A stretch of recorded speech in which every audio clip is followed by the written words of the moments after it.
الله ربي والإسلام ديني ومحمدا رسول الله. Kalau kita sudah sempurna memandang tajalli diri Allah ya, pada diri yang bernama Muhammad, maka amalan Bapak Ibu disebut namanya amalan ma'rifat. Amalan ma'rifat. Amal ma'rifat itu tidak lagi terlihat akan wujud keakuan diri Bapak Ibu di situ yang beramal. Akan tetapi yang terpandang itu adalah wujud keakuan Allah yang beramal. Disitulah yang dikatakan amal makrifat itu betul-betul nyata. Terpandang itu zatnya Allah, sifatnya Allah, asma dan af'alnya Allah pada diri yang bernama Muhammad itu. Betul-betul Bapak Ibu terpandang, terlihat zat, sifat, asma dan af'al. Itu amal makrifat. Yang terpandang itu zatnya Allah. Pada diri ini yang disebut namanya Muhammad. Makanya ketika terpandang zatnya Allah pada diri yang bernama Muhammad, itulah yang disebut namanya dengan sir. Sir tuh. Jadi zat Allah pada Muhammad, pada diri ini, pada insan, itu sir. Sifat Allah pada Muhammad, pada diri atau pada insan itu ruh. Asma Allah pada Muhammad, pada insan, pada diri kita itu, ya, ini disebut namanya dengan hati. Af'al Allah pada Muhammad, pada insan, pada diri kita itu disebut namanya tubuh. Jadi tubuh, hati, ruh, dan sir itulah nyatanya Bapak Ibu memandang kesempurnaan wujudnya Allah itu. Memandang kesempurnaan wujudnya Allah yang sudah berupa insan. Rupanya diri Bapak Ibu itu sempurnanya memandang dirinya Allah itu. Itu yang dikatakan wallahu nafsiyun wa ana nafsahu wujudahu. Allah diriku ini wujudnya Allah. Jadi tak ada terpandang lagi wujud siapa-siapa, melainkan yang terpandang itu hanya wujud diri Allah itu sendiri. Kalau tidak lagi terpandang diri Bapak Ibu, yang terpandang hanya wujud dirinya Allah, pada saat Bapak Ibu menyembah. Pertanyaannya, karena di Bapak Ibu tak ada, yang adanya wujud diri Allah, pada saat Bapak Ibu menyembah, pertanyaannya, siapa yang menyembah dan siapa pula yang disembah? Pertanyaannya satu, siapa yang menyembah? Yang kedua, siapa pula yang disembah?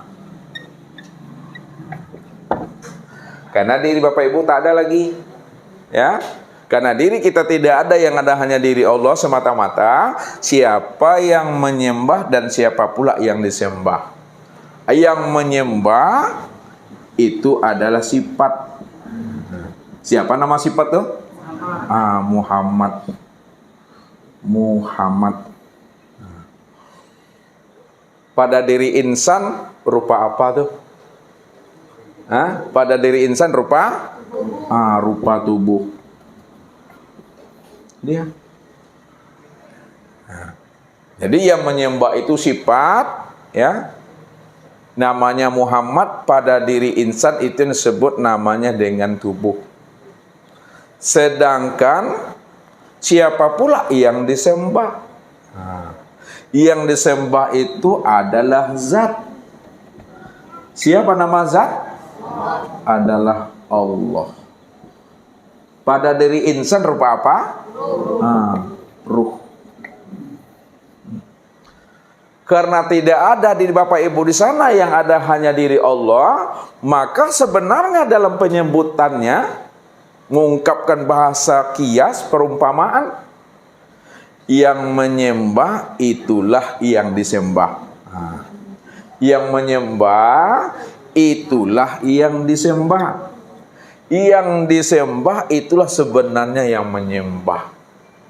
Bahwa yang menyembah dengan yang disembah itu satu juga orangnya Bapak Ibu.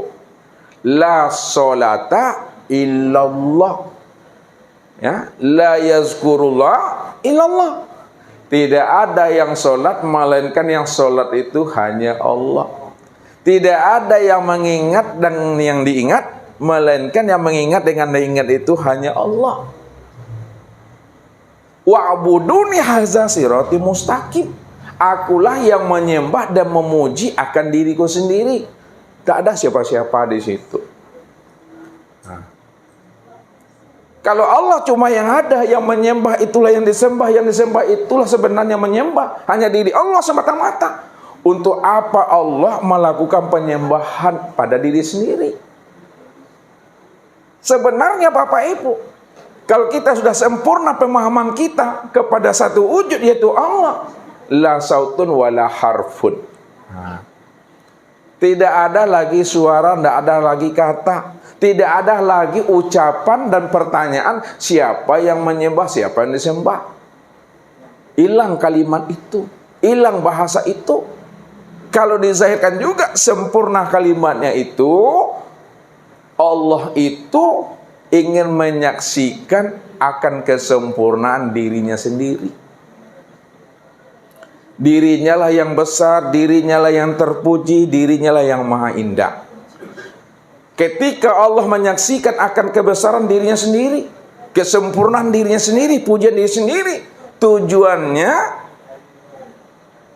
bahwa tidak ada lagi yang wujud, yang besar, yang terpuji, dan yang maha indah melainkan aku, kata Allah. Akulah sebenarnya yang menikmati akan fiil diriku sendiri dengan kelakuan aku sendiri, kata Allah. Jadi Allah itu sebenarnya yang menikmati, yang menjalani akan perbuatan diri sendiri. Tak ada perbuatan siapa-siapa. Kalau Bapak Ibu sudah paham, hanya diri Allah sebenarnya yang menjalani, yang menikmati akan dirinya sendiri, maka tidak ada kata dan bahasa di situ lagi. Tak ada sebutan itu Bapak Ibu. Kalau disebutkan itu dalam rangka untuk menjelaskan, membukakan pahamnya. Sebab kalau tidak disebutkan dengan ucapan, dengan kata-kata, orang tidak akan pernah paham dan mengerti siapa dirinya yang sebenarnya. Tapi kalau kita sudah paham siapa diri kita yang sebenarnya, maka ketika itu yang ada hanya diam saja. Diam dalam artian paham, diam dalam artian mengerti. Tinggal menjalani aja lagi Bapak Ibu. Itulah duduknya menikmati. Jadi semua aktivitas yang diperbuat setelah kita mengenal dan memahami akan sejatinya diri, tiada lain adalah Allah itu sendiri. Disitulah kita menikmati saja dalam menjalani hidup ini. Ya. Tetap kita bersyariat, itu bahasanya. Tetap juga keluar bahasanya. Tapi yang bersyariat itu bukan diri Bapak Ibu. Tetap bertorikat, tapi yang bertorikat itu bukan diri Bapak Ibu. Tetap berhakikat dan bermakrifat, namun yang berhakikat dan bermakrifat itu bukan diri Bapak Ibu, hanya diri Allah semata-mata.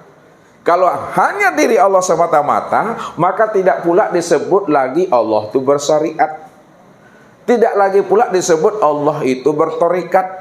Tidak lagi pula disebut Allah itu berhakikat dan bermakrifat. Cukup Allah saja.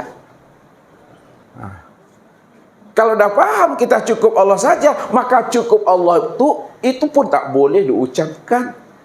Mengerti aja lah tuh. Aniang sela, antok sela. Itu maksudnya. Aniang dan antok bukan awak nak mengecek Bapak Ibu. Tetap awak mengecek, tapi awak sadar yang mengecek itu tiada lain adalah yang mengecek itu. Tetap awak berbicara, namun yang berkata dan berbicara itu tiada lain si kalam itu. Si kalam itu akulah sebenarnya yang berkalam itu, kata Allah. Tidak ada siapa-siapa. Aku memahaminya ke dalam diri. Makanya kalau kita tidak menyaksikan Allah yang wujud pada diri sendiri, yang berbuat pada diri sendiri, maka apapun macam bentuk amal ibadah, maka amal ibadah kita itu termasuk amal ibadah yang hampa, amal ibadah yang kosong, yang tidak bernilai. Man abdal asma dunal makna fahuwal kafir. Siapa yang menyembah nama tapi tak mengenal diri yang punya nama, itulah yang katakan namanya kafir. Kafir itu artinya tertutup hatinya untuk mengenal diri yang sejati itu. Tak memahami siapa yang hak itu. Tak paham dan tidak mengerti dia. Siapa diri yang sebenar diri itu sebenarnya. Nah, sesungguhnya diri yang sebenar diri yang sejati, diri yang hak, diri yang hakiki itu tiada lain adalah diri sendiri. Diri sendiri inilah sebenarnya wujud daripada diri yang sejati. Itulah yang bernama Allah itu, Bapak Ibu.